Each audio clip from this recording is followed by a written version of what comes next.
NDA അണികൾ ഒറ്റപ്പാലത്ത് നല്ല ഫോമിലാണ്. നല്ലൊരു സ്ഥാനാർത്ഥിയെ കിട്ടിയ സന്തോഷത്തിലാണ് അവർ. നിയമസഭാ തെരഞ്ഞെടുപ്പ് തലക്കടിച്ച് നിൽക്കുമ്പോൾ സ്ഥാനാർത്ഥിക്കായുള്ള നെട്ടോട്ടത്തിലാണ് രാഷ്ട്രീയ പാർട്ടികൾ. എന്നാൽ ഇതാ ഒറ്റപ്പാലത്ത് താമര വിരിക്കും എന്ന ദൃഢനിശ്ചയത്തിൽ കളത്തിലെത്തുകയാണ് മേജർ രവി.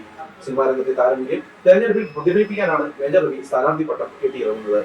കഴിഞ്ഞ 2 നിയമസഭാ തെരഞ്ഞെടുപ്പുകളിൽ 4 ലക്ഷത്തിലേറെ വോട്ടുകൾ ബി.ജെ.പിക്ക് ഈ മണ്ഡലത്തിൽ ലഭിച്ചിരുന്നു.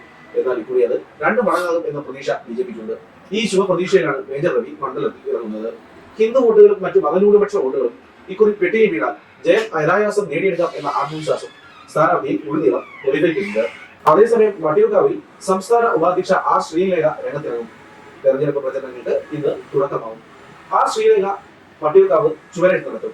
വട്ടിയൂർക്കാവ് നർമ്മദ കോംപ്ലക്സിന് സമീപം ശ്രീലേഖ ചുവരെഴുത്ത് നടത്തും. ശാസ്തമംഗലം വാർഡിൽ കൗൺസിലറായ താൻ മത്സരരംഗത്തേക്ക് ഇനിയില്ലെന്നും 5 വർഷം സേവന തൽപരയായി കൗൺസിലറായി തുടരുമെന്നായിരുന്നു ആദ്യം അവർ അറിയിച്ചിരുന്നത്. എന്നാൽ പിന്നീട് അത് പാർട്ടി നിർദ്ദേശത്തിൽ നിന്ന് പിൻവലിക്കുകയായിരുന്നു. അതേസമയം വട്ടിയൂർക്കാവ് മണ്ഡലത്തിൽ മുൻ മേയർ പ്രശാന്ത് മത്സരരംഗത്തുണ്ടാവും. 2019-ലും 2021-ലും തുടർന്ന വിജയം വീണ്ടും ആവർത്തിക്കപ്പെടുമെന്ന പ്രതീക്ഷ പ്രശാന്ത് വെച്ചു പുലർത്തുന്നുണ്ട്.